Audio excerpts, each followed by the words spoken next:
What's up, Canada? So the Yellow Vest movement has come to Canada. It's here now. And this is a movement that's taking the world by storm. So what is it? What's it all about? Well, it's a political movement, and it stemmed from an online petition in France in May of 2018. The first mass demonstrations started in November of this year and were motivated by the rising cost of fuel due to taxes, increased cost of living for the middle class, and the burden of government tax reforms resting on the shoulders of the working class. The movement also includes a call for the resignation of Emmanuel Macron. The French, they want their leader out. It's been described as a populist movement, and it covers both ends of the political spectrum, left and right, who've actually come together against their disastrous governments.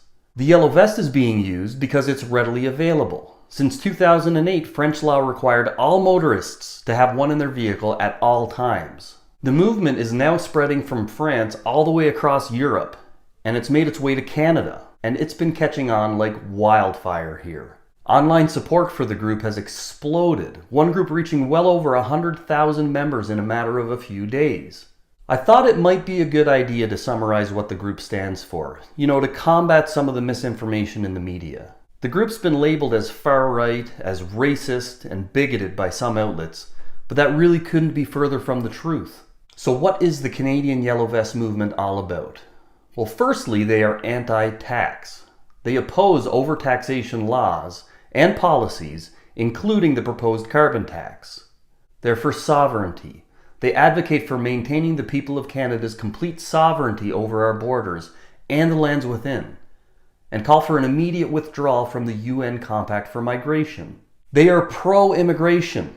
They call for an immediate end to illegal and irregular immigration, but they promote legal immigration in amounts that allow for successful integration into Canada's multicultural society. They're pro-free speech. They advocate for free speech, and they oppose any censorship laws and measures. They advocate for full freedom of the press as well. They're pro-Canadian energy. They're for complete self-sufficiency, including pipelines, opposing the import of oil from foreign states, and the eventual greening of our energy supply and its use. They want reform.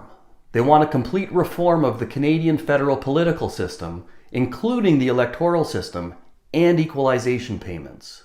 And peace. This is a non-violent movement, and it absolutely must remain that way to be successful. Me personally, I'm against any use of violence, and anyone advocating for it needs to be removed from the movement ASAP. So there you have it, Canada. There's a quick rundown of the Yellow Vest movement and what it's all about.